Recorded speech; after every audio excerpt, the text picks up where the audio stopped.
Assalomu alaykum. Bismillah valhamdulillah. Barcha hamd va sanolar Alloh subhanahu va taologadir.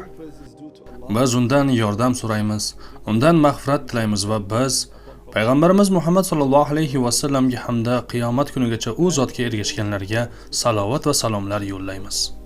Hurmatli birodar va opa-singillar, aziz kuzatuvchilar. Alloh subhanahu va taolo bir bandani tanlaganida va Alloh subhanahu va taolo o'z bandalarining undan yaqin bo'lishini so'rayotganini, unga yaqinlashishini, o'zlarini Alloh subhanahu va taolo yo'lida ishlatilishini so'rayotganini ko'rsa, ana shunday insonlar Alloh subhanahu va taoloning irodasi bilan dunyodan o'tar chog'larida o'layotganlarini his qiladilar, sezadilar va biladilar. Ular bu dunyoni tark etish arafasida bo'lganlarida buni biladilar. Bugungi hikoyamizda inshaalloh bugungi qismda bir nechta voqealar haqida gaplashamiz.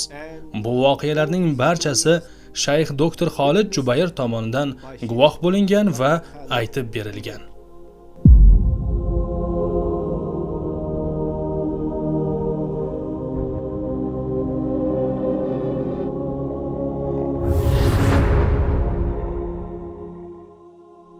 Doktor Xolid aytadi: Sizlarga avvalo ruh tanani qanday tark etishini tushuntirib bermoqchiman. Biz bilamizki, shariatimizda ruh tanadan qanday chiqishi haqida bayon qilingan. Doktor so'zda davom etadi.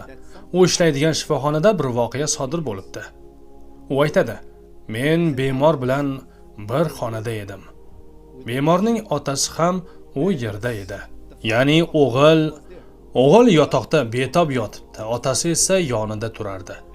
Atrofda turli tibbiy jihozlar, apparatlar bor edi va pulsni o'lchaydigan qurilma puls oksimetr o'g'ilning oyog'iga, barmog'iga ulangan edi. O'g'il o'lim arafasida edi. Ahvoli juda og'ir, deyarli jon berish holatida edi. Otasi esa iymonli inson bo'lib, o'g'lining yonida sobit turardi.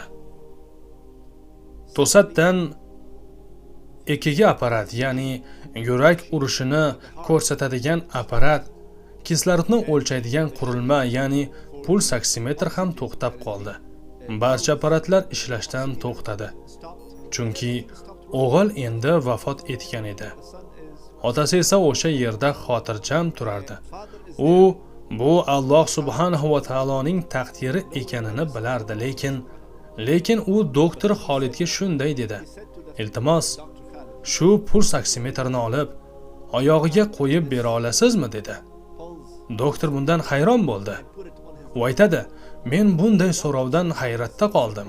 Lekin holat juda og'ir bo'lgani uchun nega deb so'rashni istamadim. Shunda men kichik qurilmani olib, o'g'lining oyog'iga qo'ydim. Birdan apparatlar, ayniqsa puls oksimetr yana ishlay boshladi. Yana signal bera boshladi, ammo bu holat faqat bir necha soniya davom etdi, keyin yana to'xtadi.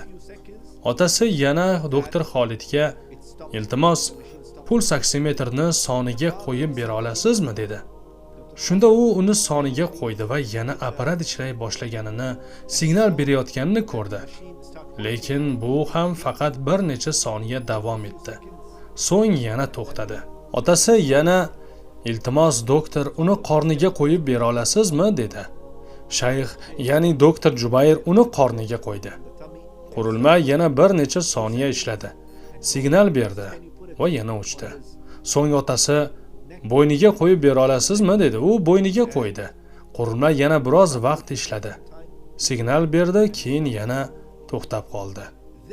Bu voqea hammamizga bir haqiqatni anglatadi. Doktor aytadi: "Men shunda tushuna boshladimki, ruh tanadan aynan shunday chiqadi. Biz dinimizda bilamizki, o'lim farishtasi keladi va ruhni tanadan asta-sekin sug'urib oladi, ya'ni bosh tomondan chiqaradi. Demak, ruh chiqishni boshlaganida avval qayerdan ketadi? Oyoqlardan boshlanadi, so'ng asta-sekin yuqoriga ko'tarilib boradi. Ruh oyoqlardan chiqqandan keyin inson o'z oyoqlarini endi his qila olmaydi. Necha marta eshitgansiz yoki bilasiz, jon berayotgan yoki og'ir ahvolda yotgan insonlar shunday deydi. Oyoqlarim muzlab qolyapti. Oyoqlarim sovuq yeb qoldi. Bu aynan ruh tanadan chiqayotgan paytdagi holatdir.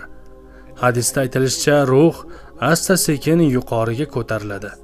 Avval sonlarga yetadi, shunda oyoqlar ishlamay qoladi. Keyin qorin qismiga yetadi, shunda sonlar ham ishlamay qoladi. Keyin ko'krakka yetadi, shundan qorin ham ishlamay qoladi. Keyin tomoq qismiga yetadi. Shunda ko'krak va qorin butunlay ishlamay qoladi.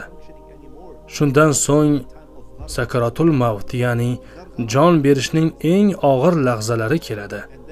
Bu paytda inson gapira olmaydi va shundan keyin ruh tanani tark etadi. Doktor Xolidning aytishicha, uni tanishlaridan birida ham shunday holat bo'lgan. O'sha tanishi aytadi: "Mening onam bor edi.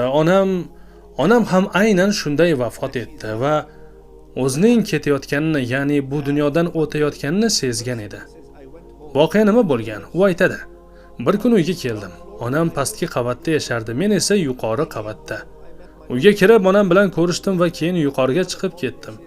Birozdan keyin onam meni chaqirdi. O'g'lim pastga tush. O'g'il pastga tushmadi. Oradan yana biroz vaqt o'tgandan keyin onasi yana chaqirdi.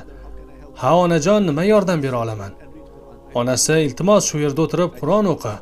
O'zimni yaxshi his qilmayapman dedi. O'g'li Qur'onni ochdi va o'qiy boshladi. Onasi, ey o'g'lim, jonim oyog'imdan chiqyapti dedi. O'g'il ichidan hayron bo'ldi. Bu nima degani?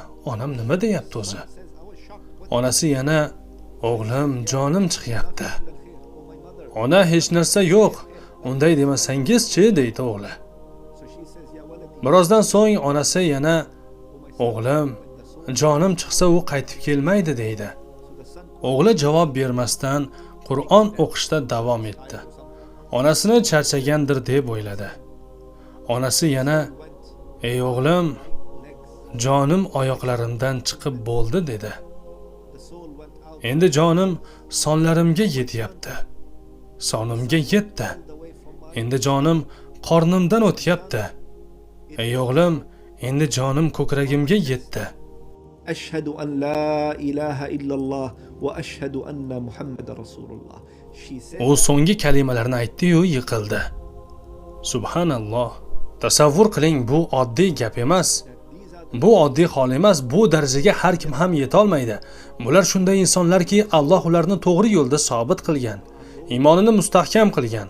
Ularning qalbi pok, hayoti ibodat bilan o'tgan bandalar. Va bu maqom bir kunda kelmaydi, bir kechada ham emas. Buning ortida sabr bor, mehnat bor, ibodat bor. Yana bir voqeani eshiting. Shayx doktor Jubayr aytadi, bu hodisa Saudiyadagi mashhur olimlardan biri bilan sodir bo'lgan. Va u ham shuni aytadi: "Xuddi shu narsa mening otam bilan ham yuz berdi. Otasi o'lim to'shagida yotganida jonim oyog'imdan chiqyapti degan. Endi oyoqlarimdan chiqdi, endi sonlarimga yetdi. Sonimdan ham chiqdi. Endi qornimdan o'tyapti. Va nihoyat endi ko'kragimga yetdi." Va nihoyat u so'nggi shahodat kalimasini aytdi, la ilaha illalloh. Va shu holatda jon berdi. Allohu akbar. Tasavvur qilyapsizmi? Bu oddiy voqea emas, bu inson hayotining eng so'nggi lahzalari qanday bo'lishini ko'rsatadigan ibrat. Bu kabi holatlar faqat bitta emas, ya'ni ko'plab insonlar bilan sodir bo'lgan. Shulardan biri doktor Xolid Jubayr ishlaydigan harbiy shifoxonadagi voqea. U odatdagidek ertalab soat 7:00 da kelib, bemorlarni ko'zdan kechirardi. Har birining holatini tekshirardi. Bir bemorga yaqinlashdi, pulsini ko'rdi, ahvolini tekshirdi. Shunda bemor gapirdi: "Doktor, bugun o'zingizni ovora qilmang. Soat 8:00 ga borib, men ketaman. Allohning huzuriga ketaman" dedi. Doktor hayron bo'lib, "Yo'q, inshaalloh hech narsa bo'lmaydi. Siz yaxshisiz" dedi. Bemor esa xotirjamlik bilan: "Doktor, shu vaqtgacha menga juda yaxshi qaradingiz. Alloh subhanahu va taolo sizdan rozi bo'lsin. Iltimos, mening nomimdan barcha tibbiyot xodimlariga rahmat ayting. Lekin baribir soat 8 da men vafot etaman. O'zingizni qiynamang" dedi. Bu gaplar oddiy gaplar emas edi. Bu qalbi tayyor insonning so'zi edi. Doktor aytadi: "Rostdan ham aynan soat 8 da menga xabar berishdi, u vafot etibdi." Bu qanday aniqlik, subhanalloh. Bular birodar va opa-singillar, Alloh subhanahu va taologa chin dildan bog'langan insonlardir. Alloh subhanahu va taolodan so'raymizki, bizni ham hayotda yaxshilik qiladigan, bor kuchi bilan to'g'ri yo'lda yurishga harakat qiladigan bandalardan qilsin va bizni Muhammad sallallohu alayhi va sallamning sunnatlariga ergashadiganlardan qilsin. Shunda bizga ham shunday go'zal yakun, husnul xotima nasib etadi. Alloh barchamizni barakotli qilsin. Inshaalloh keyingi suhbatda ko'rishguncha. Assalomu alaykum va rahmatullohi va barakatuh.